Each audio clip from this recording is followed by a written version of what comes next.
Hi, BookTube, it's Amy. I'm back with the Journal of Emily Shore, reading once again from the year 1833, and we are finishing up the month of February. So as you can recall, if you've seen the previous reading, Emily Shore had just received a gift of a telescope, and they'd been looking up into the night sky. And now we are at February 25th of 1833. We came in at 4:15. I went up to put on my frock when the sky grew suddenly black, as if a thunderstorm were coming on. My room looks to the north.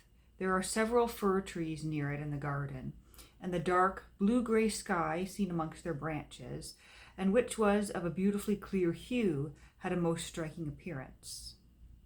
At length a very heavy shower came on. At the same time the setting sun darted from the west, and a splendid rainbow appeared, making a complete arch from north to south, but most brilliant in the north. Above it was seen a very faint reflection of its beauty, but which soon vanished, though the real one remained some time. February 26th. As for Jupiter, we make much haste in looking at him, for he is getting nearer the sun. His belts are visible, and though the trees hide him from the drawing room, I think we can see him from upstairs. Venus is much higher and nearer the moon. Mars and Saturn are to be seen, one in the southwest, the other in the east. Mr. Maclear gave us a great deal of interesting information, of which I put down what I remember. Saturn's ring gives him light, though it is opaque. His shadow is often seen upon it. Jupiter, though he is so enormous, turns round on himself in 9 hours. His belts are atmospheric vapors. They vary continually, and sometimes spots are seen on them. The Georgium Sidus is at an immense distance from us, and not bigger than one of Jupiter's satellites. The sun is supposed, though it is all surmise, to consist of a luminous substance devoid of heat in itself, but whose rays, in entering our hemisphere, being dispersed and broken, produce heat by a chemical process. As for the spots, it is imagined that his light is a vapor around him, and that his dark body appears sometimes through the vapor. The Milky Way is a nebula. If we look through the telescope, we shall see that it is composed of myriads of stars clustered together, but which are probably very far apart. There is another very beautiful nebula in the Sword of Orion. We received today new numbers of the Penny Magazine, Penny Cyclopedia, Gallery of Portraits, Society Maps, History of the Church, Commerce, and Saturday Magazine. The Penny contains many interesting things. Of the engravings, there is the statue of Niobe and her daughter, the very picture of grief, and in a beautiful attitude, there is a woodcut of Mary Queen of Scots, and another of Lady Jane Grey. A portrait of Galileo and a reproduction of Notre Dame at Paris, with a spirited wood engraving of Raphael's painting of the death of Aeneas.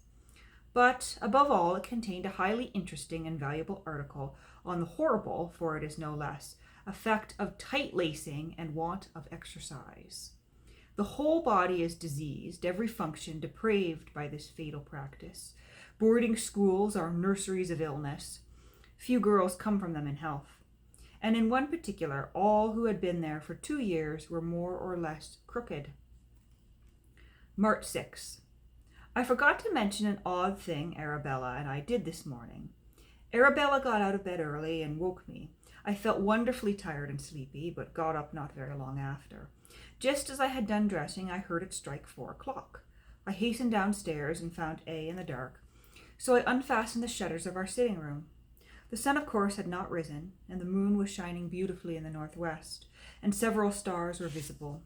A very thick fog hung about the trees. It was not light enough to read or write, and nobody was up beside ourselves, so we sat a whole hour in the cold, talking together. Just as it struck 6, Richard came down, and at the same time Frederick got up and struck a light so that we obtained a candle and went to our employments. March 8th. Mrs. Keel mentioned a curious fact in natural history. A fish, had been sent to her, and when it was opened, a large rat was found inside, quite a whole and unmasticated, and apparently just swallowed. It is not uncommon, Papa said, to find frogs and small fish inside the jack, which is very voracious. March 12th. I worked at my garden, which Mamma has lately given me. It consists of 2 beds, but I shall only plant it with wildflowers. One bed is to contain flowers which like damp. In it I am making a little mound of earth and stones for the beautiful Pentelia to climb over. I shall also have the moneywort, the willow herb, the mouse-eared scorpion grass, and if I get them, the flowering rush and the water violet. March 19th. The paths of our gardens have all been nicely sanded, and in lieu of a mound, which I cannot make nicely, I cut away the earth pretty deeply in one part, so as to leave a space standing in the middle, down which the Pontella may climb. I then went with a spade and wheelbarrow to the bottom of the garden. Here we dug up 2 or 3 wild plants, 2 sorts of ranunculus, hyacinths, and strawberry. We then went into the lower part of the cow pasture, a damp meadow separated from the garden by a paling and low hedge, over which we easily climbed. From thence I got other plants, some geranium, primroses, a cowslip, strawberries, and others which I do not know. All these I put in my garden with the proper soil in which I found them. When blooming, they will look so very pretty. March 20th. To make a little shade, I have dug up a few young trees and planted them among my flowers, and also stuck 2 long, straight, and supple sticks, crossing each other in the shape of half hoops, at whose feet I planted slips of ivy and wild honeysuckle, which I got from whitewood to climb up them. The soil I chiefly use is a light kind of black earth formed from rotten leaves, and very loose. March 23rd. The sunset was most glorious this evening. The sky and clouds were deeply tinged with purple, yellow, and crimson, and the sun himself was like a complete ball of fire, with a clear and distinct outline. March 26th. In order to provide for such plants in my garden as want water, I have ordered a small tub, or more properly, a pail without handles, which I shall sink into the ground up to the brim, and then, putting a little mold at the bottom, fill it with water. I shall first have it painted thoroughly inside and out with a slate-colored paint to prevent it from rotting and to make it hold water better. I shall plant flowers both in it and on the edge. The moneywort will be admitted. The pail arrived yesterday. March 30th. I sat in the drawing room while Papa and Mamma were at breakfast. The conversation was very interesting. It turned on the education of poor children, for Mamma happened to be reading an article on the subject in some periodical work. Papa also took up a book and read some of it aloud. It mentioned that poor children of about the ages of 7 and 8 had more vacancy and stupidity of mind than those of the higher ranks. Here Mr. Taylor remarked that it was shyness more than anything else. Papa did not think so exactly. I do not think, he said, that it is a natural want of intelligence, but because they are not drawn out by questions. They are not in the habit of being taught to apply what they know. Now, see how much more handy they are in some things than other children. A boy takes care of his younger brother and does it very well, or takes charge of a horse and many other things. But as to intellects, if a child asks any question, he is told to do something or other, and if he does not understand, then comes a great thump on the head and the child is knocked down. I have myself seen more than once a woman calling to her children, who were running about the street. She stood at the door armed with a horsewhip and lashed each child as it ran screaming into the house. April 8th. Mr. Taylor, and we have a note here, the late Sir Charles Taylor, a constant and well-known traveller in Norway. Mr. Taylor, who is always very good-tempered to us, walked in the garden capping verses with me, and after a hard-fought game of perhaps a half hour, he conquered me with a line ending in X, which rarely begins a word in English. I had, it is true, found one, but soon after he gave me another, which was the rhyme of his first one, and I was vanquished. The couplet was, taking especial care to fix the hour of parting 6:30, and then in brackets in the morning. However, when I came indoors, I was sure that there was in Paradise Lost some lines beginning with X's, and Arabella found one which I shall have in store the next time I cap verses with this terrific Mr. Taylor. April 9th. A very agreeable visitor arrived, a Mr. Charles Shore. He said a great deal about Sweden and Norway after dinner, some of which I will put down in brackets, the entertaining gentleman I mentioned on March 29th of 1832. So we've seen Mr. Charles Shore and some previous entries from the previous year. He said that there was no such thing as a dissenter from the church throughout those countries, that the higher classes were all staunch churchmen, but only in word, for many of them were never near a church in their life.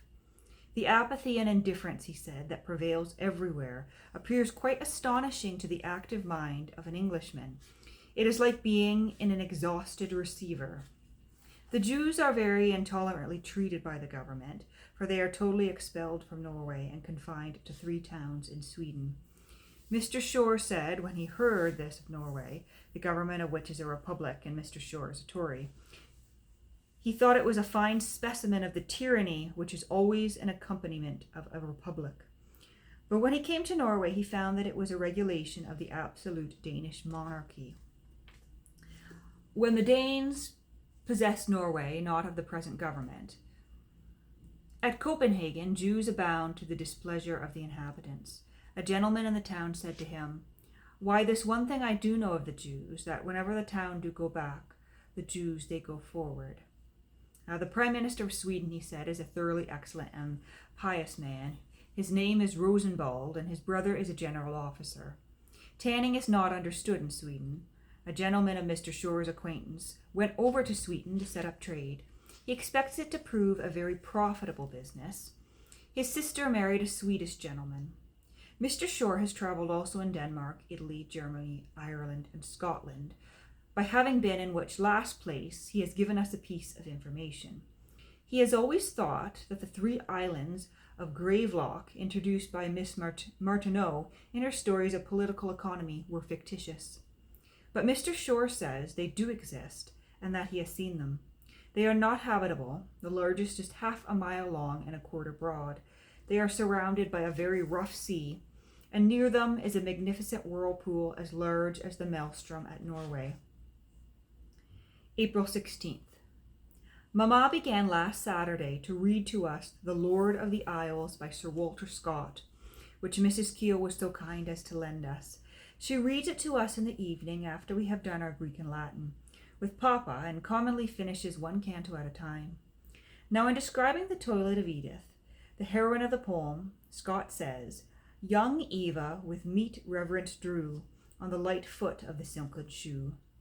This I somewhat disputed, because I did not think silk was used in Great Britain before the reign of Elizabeth, but Papa said that silk was certainly known all over Europe, very much earlier than that. And there's a asterisk here, by means of merchants to the Levant.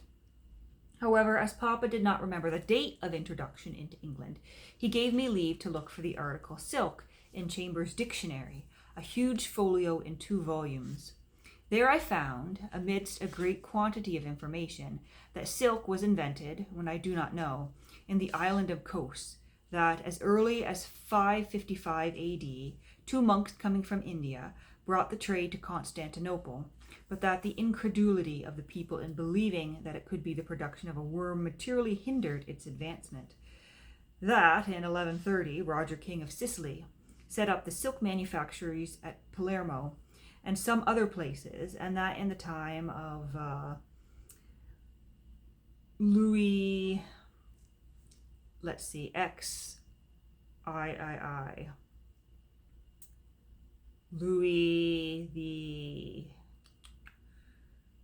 the 12th? Louis the 13th? My knowledge of Roman numerals is lacking. But in the time of this particular Louis, they were set up in France. But unluckily, all this, as Papa said, was nothing to the purpose, because he wanted to know when silk was first introduced, not manufactured, for that it never was in England. However, we concluded that in the time of Bruce and the Lorens, silk might be in use at least among the rich. April 18th. What we now take most notice of is the number of birds which frequent the garden. There are blackbirds and magpies, but very few sparrows. The robins are plentiful and very tame, and we today took great notice of a beautiful chaffinch very near us, which chirped continually. The chaffinch, of which there are a great many in the garden, has a red or orange breast, and wings barred with black and white. We are making friends with a water wagtail, which seems to have built its nest at the top of the house, or in the weeping ash before Papa's library, for it sits there very much, and sometimes even pops itself just outside the window and looks into the room at Papa, who, being fond of all animals, takes a great fancy to it. The wagtail flies very oddly, jerking up and down. It is very tame. I scattered some crumbs about when it was there. As soon as I had gone to a very short distance, it came down to eat them. April 20th. Mamma finished The Lord of the Isles this evening to our great delight. I like it very much, but it is extremely inferior to The Lay of the Last Minstrel, The Lady of the Lake, and Rokeby. I do not say that Marmon because I have not read it. The name is not a good one. It ought to be called The Maid of Lorne, for she is much more important in the story than Lord Ronald is. The characters are not in general well drawn, and the poem is full of careless and unpoetic passages. The story itself is awkward and ought not to be extended to so long a space as 3 whole years. Neither is it very clever that both Ronald and Edith have other lovers, one apiece. All unhappy ladies are wont, by common consent of poets, to let their hair stream towards the 4 corners of the compass. And I am sorry to say that Scott has also fallen into this fault.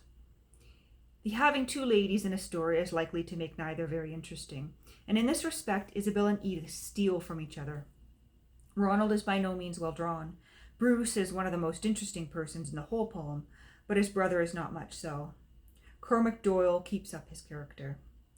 The best part in the poem is the scene in the cabin, Canto 5, or rather Canto 4. The dream and thoughts of poor Alan are very well described, and his death is pathetically told. Edith, in her disguise of a page, is very melancholy and much to be pitied, but it is rather unaccountable that Ronald should never have discovered her. It is very natural her springing suddenly on Isabel's neck when she heard her readiness to give up marrying Ronald. A little more, I think, should have been made of Edith's being discovered. Scott should not have let it pass off in the dark. The battle has some beautiful passages, and the immense appearance of the English army is excellently described. And Edith's forgetting herself and speaking in her agony of fear for Ronald, and the crowd mistaking it for a miracle, is extremely natural. April 23rd. Mamma took us across the cow pasture to Everton Church. On the way, in a beautiful broken field, which was very wet and marshy at the bottom, grow vast quantities of the marsh marigold, a splendid gold-colored flower, which is not really a marigold, but quite as large as that flower with a succulent stalk. It often grows in clumps, at least a foot high, which are quite covered with the golden blossoms. With some difficulty I gathered a few and brought them home to put in water. April 26th. A very amusing conversation ensued after tea about the royal family, in the course of which some anecdotes were told. A story was told about Princess Charlotte, the daughter of George IV, who was extremely passionate when a child. She took a fancy to make a will in which she bequeathed all her property to her sub-preceptor, to whom she gave it. He was foolish enough to keep the will. It was discovered, and he was dismissed. The upper preceptor, conceiving that the former had been unfairly sent off, refused to appoint any new sub-preceptor till the first had been provided for, and in the meantime himself performed the office of instructor. One day he entered the room and found her reviling and abusing one of her attendant ladies in high wrath. He gave her a lecture, and moreover presented her with a book on the subject, which he charged her to read. A few days after, he caught her in a still greater fury, using still worse language, and so he said, "I am very sorry to find your Royal Highness thus. Your Royal Highness has not read the book I gave you." "You lie, my lord. I read it and attended to it. Otherwise I should have scratched her eyes out." April 26th. There are a few very small gooseberries out, but this is still very late. Or last year we had a gooseberry pudding on April 16th. May 1st. In the morning, Henrietta brought me a little cottony spider's nest, which had probably been in the shape of a ball, but was now torn open. It was full of eggs, about half as big as those of the silkworm, and quite white. A few of them were broken, and very minute spiders came out. They were of a clear white color and soon died. I have seen such a nest as this, containing young spiders who ran about very briskly. The penny magazine contains an ill-executed print of beavers, though the account of them is full and interesting. An engraving of the west front of Lincoln Cathedral, a description of Sicily, and of the gigantic chestnut tree of Mount Etna, the ruins of Netley Abbey, wars with wild beasts, the camphor tree, Edinburgh Castle, the history of smallpox, Richmond Castle, an excellent engraving of an outing, an account of railroads, the translation of a Chinese poem, and above all, 2 very spirited poems, author unknown, on the battles of Moncontour and Ervy, imagined to be songs of the Huguenots. The first was fought in the year 1569 in the reign of Charles VIII between the Huguenots and Catholics, the Duke of Anjou and Tavannes on one side and Coligny on the other. The Huguenots were not totally defeated. The second was fought in 1590 and was gained by Henry IV over the Duke of Mayenne at the head of the League, which opposed his accession. Of the 2 poems, I like that of Ervy the best. The other is the simplest, however. But, as Papa says, the battle is made too chivalrous, just as it might be at the very latest in the time of Francis I. Besides this, I cannot help noticing that the Duke of Mayenne is called the Fiery Duke. Well, really he was very slothful, sluggish, and gluttonous, and ruinously cautious. May 2nd. Another pupil arrived last night, the Earl of Desert, a boy of 14 years old who lives in Ireland. His family name is Coof. He is thin and slightly made, with brown hair curling a little, blue eyes, and fair complexion. Generally very rosy, but that is all I know about him. May 3rd. Richard contemplates buying a linnet in cage, much to my dissatisfaction, for it is miserable even to think of a bird to which in a state of nature we must assign the range of at least a square mile, confined to less than the space of 2 feet, but to have it constantly before one's eyes is sadder still. On May 6th, the journey was taken to Casterton in Ruthslandshire.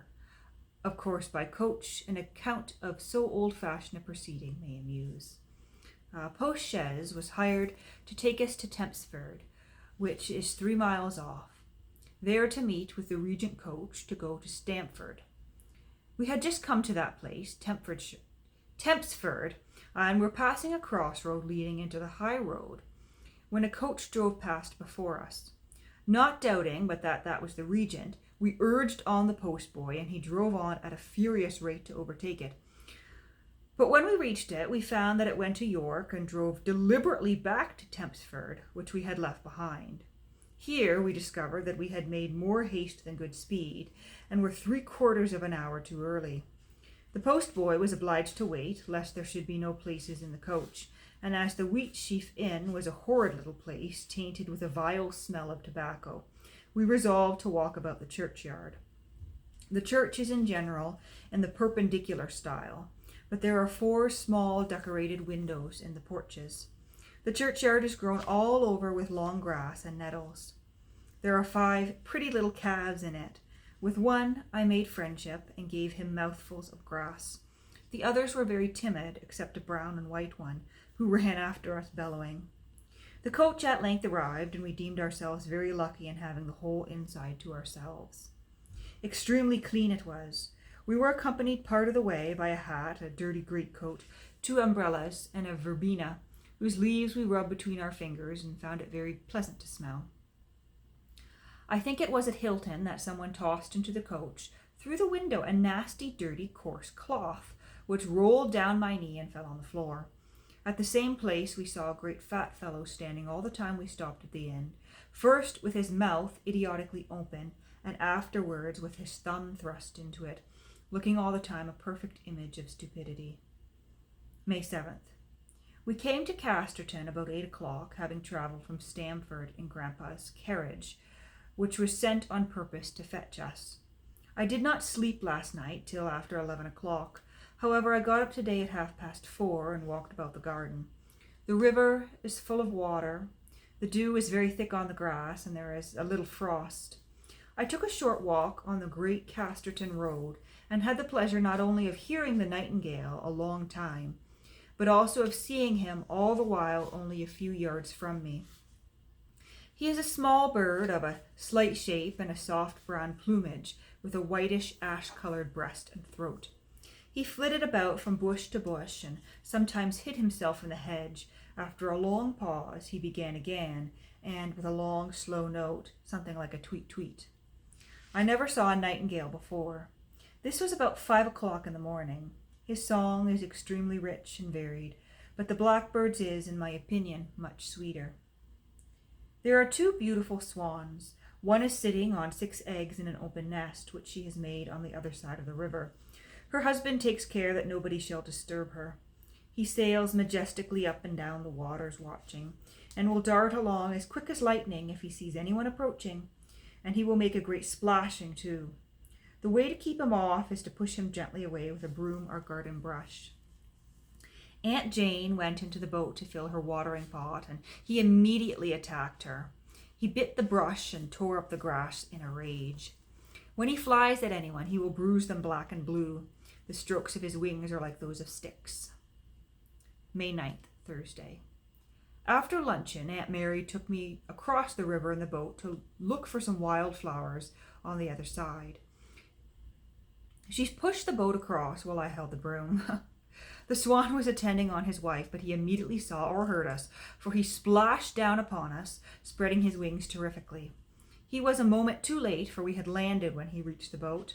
Grandmamma showed me 5 miniatures. The 2 last were by far the most beautiful. One was of Aunt Charlotte when she was about 22. It is sweetly pretty and very like what she is now. The other was of Aunt Sarah, who died before Mamma was married, and possessed the most extraordinary beauty, so that, as I have heard Papa say, she created a sensation wherever she went. I must say I think her portrait is exquisite. The hair is very dark, the complexion the finest conceivable, both for fairness and bright colour. The eyes are grey, the mouth a little too large, the shape of the face beautiful, and the whole countenance lovely. She stoops slightly and wears a black silk dress. She died at the age of 29 and was as good as she was handsome. And then a note here. The 6 eldest sisters of this family, whose surname was Twopenny, were, on account of their beauty, named by Sir Robert Grant, Lord Glengyl's brother, the Splendid Shilling. And that brings us to the end of chapter 3. And when I come back with the next reading, we will be on chapter 4, looking at May to December of 1833. And I hope you're continuing to enjoy my readings.